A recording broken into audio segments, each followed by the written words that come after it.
Ô, gente, Roberto Rilubíscaro aqui. Há alguns filmes de invasão alienígena dos anos 50 que são tão mambembes, tão de baixo orçamento, que eles usavam, por exemplo, o deserto, algum deserto da Califórnia, que é de graça filmar, né? Como local. E aí, como eles não tinham dinheiro para nada, tudo era assim, era um alienígena que descia na Terra para dominar o mundo, então ele ficava ali com duas, três, quatro outras personagens com efeitos especiais risíveis, andando de um lado, andando do outro, para tentar dominar o mundo, né? Sei lá, tipo, Robô Monstro é um bom exemplo disso. Mambembe e tal. Pois bem, corte para 1988. E aí você tem o trash movie Demônio do Espaço, que agora no comecinho de novembro, precisamente no dia de finados de 2025, encontra-se dublado em português no YouTube, tá? Eu vi a versão original Demon Warp, mas tem lá Demônio do Espaço dublado no YouTube, que é um híbrido de um monte de coisa, de slasher, com filme de pé grande, com invasão alienígena, com zumbi. Você fala, nossa, e ainda um monte de nudez gratuita, né? Inclusive da filha do George Kennedy.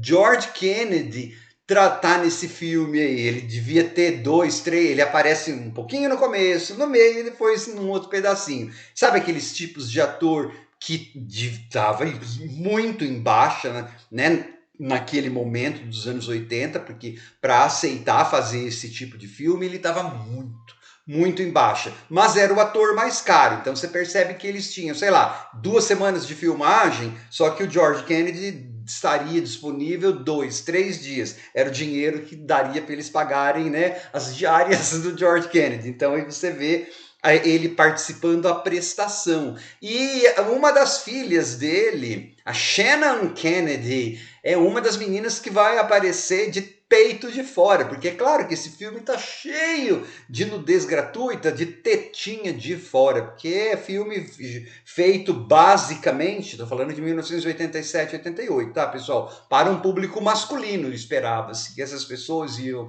ao cinema, isso aí foi direto ao vídeo, direto para vídeo para ver esse tipo de coisa. Ela é a garota lá que arranca a cabeça. O pé grande arranca a cabeça. Só que ele é um pé grande que não é muito pé grande.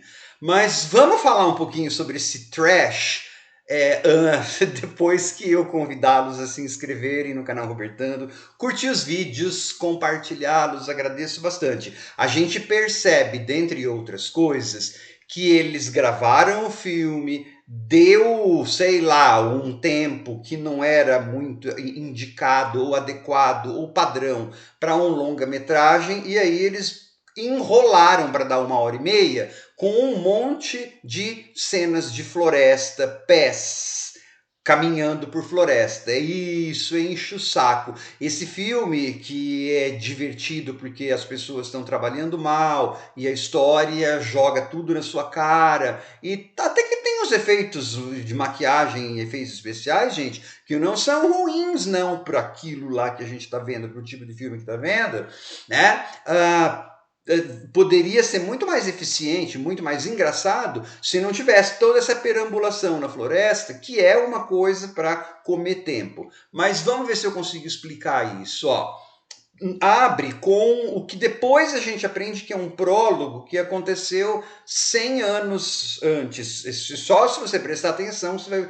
Mas é assim, tem um... É um tipo de um missionário lá, religioso, com o seu burrinho e tal. Tá lá pregando. Para quem que ele tá pregando, deve ser pro burro ou pro cavalo dele, porque, né, não tem ninguém, ele tá no meio do deserto, pregando, falando, cantando, glória, glória, aleluia, não sei o quê. E aí cai um meteoro do lado dele, assim, faz um barulhão, mas não acontece nada. Ele vai, olha, então, como ele é religioso, ele imagina que é a segunda vinda, né? Beleza.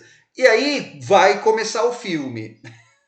Que é o prólogo, e aí o que é bem abertura de. Não, abre com o George Kennedy, porque ele tinha que ser aproveitado para mostrar que ele era o único nome grande que tinha ali. Aí ele tá numa cabana com a filha dele conversando, uns diálogos sem graça e horríveis no filme todo, e todo mundo não tá bem trabalhando, beleza. E aí a gente é apresentado ao pé grande pela primeira vez. É um pé grande, a única descrição que eu posso fazer, é como se fosse um gorila mongoloide, então aquilo lá é um pé grande. E ataca, beleza. Aí corta de novo pra gente tem lá quatro, né, dois moços e duas moças indo para essa mesma cabana na floresta que estava sem porta, depois aparece com porta, enfim, essas coisas. E parece, você fala, vai parecer um slasher sexta-feira 13. Tem hora que parece slasher também, porque eles vão lá e aí a gente vai saber por que o principal, que é um moço bobo, egocêntrico, que a gente não consegue empatizar porque ele é tonto, vai contar para eles, para os amigos, trouxe eles de emboscada, na verdade. Como que é? O tio dele desaparecera, por isso que a porta estava detonada, tudo estava detonado, e aí os amigos dele, não, a gente vai ajudar, não tinha outra escolha, né? Mas é claro que o pé grande vai atacar, esse moço que é o protagonista, ele vai ficar, ele tem espingarda, rifle, mas o George Kennedy também tem, mas depois ele vai aparecer de novo. O moço fica vendo o pé grande atacar o amigo dele com a arma apontada e leva, mata o amigo. Esse é o protagonista, né? Mas por quê? Porque se ele fizesse isso aquela hora, não teria resto de filme, né? Então é esse tipo de filme, gente. Aí então o pé grande vai embora depois de ter atacado esse pessoal e matou um, levou um embora. E esses que sobraram, duas moças. Já tinha tido cena de sexo, tá, gente? E um cara, o nosso protagonista, ficam zanzando por aquela floresta, e aí então eles vão colocando, que você percebe que também foi acréscimo, personagens. Então vem duas moças de carro. Aí é que tá uma das filhas do George Kennedy. Vi no IMDb, o único registro, nem foto dela tem. O único crédito que tem para ela é nesse filme. Ela é a Tara. Vai ficar com as tetas de fora, vai ficar correndo, correndo. Ela tá correndo na floresta, fugindo do pé grande, porque uma delas vai ser morta, a outra. Mas isso depois de uma enrolação, um monte, que essas pessoas ficam andando, correndo para cá, correndo para lá tal. Ela fica correndo pela floresta com a blusa, já tá de teta de fora ainda. Mas eu falei, mas por que você tá correndo assim, filho, se ninguém tá te olhando? É porque deve ficar legal, né, na câmera, assim. Entra um outro cara, que é um fotógrafo, né? Eventualmente eles vão meio que se encontrar. Mas. E aí esse fotógrafo também começa a correr do pé grande, porque pro pé grande tem algumas, né? Você fala, nossa, fica só na floresta andando. Encontra o George Kennedy que montou de novo, e fica uma falação, não sei o quê. E esse pé grande ataca daqui, ataca dali, parece sexta-feira 13 com pé grande, né? E esse cara que tá o fotógrafo lá que tá caminhando, tem uma hora que ele tá correndo assim e o pé grande, só pode ser pé grande, né? Joga uma mão nele. Eu falei, nossa, esse pé grande besta. É só pra ter coisa do filme, né? A gente dá risada e tal. Aí, gente, começam a aparecer zumbis. É, porque daí você vai ter o link disso tudo com aquele prólogo. Tem chama Demônio do Espaço, né? Então eles vão desembocar num local que tem um demônio e que aquele missionário ainda estava vivo e leva oferendas para esse demônio, então tira o coração. Chega no terceiro ato, os 20 minutos finais, eu não acreditava muito. Assim, não é que eu não acreditava no que eu estava vendo. Eu já vi um monte de filme ruim. Plan 9 for Outer Space. Esse filme é tipo um robô monstro, um Plan 9. É como se fosse um filme dos anos 50, rodado nos anos 80, com toda a ideia de slasher, porque tem um pouco de slasher, de rodada em campo, Sexta-feira 13, aquela coisa toda. A cabana do começo parece a do Tommy Jarvis, lá do Sexta-feira 13.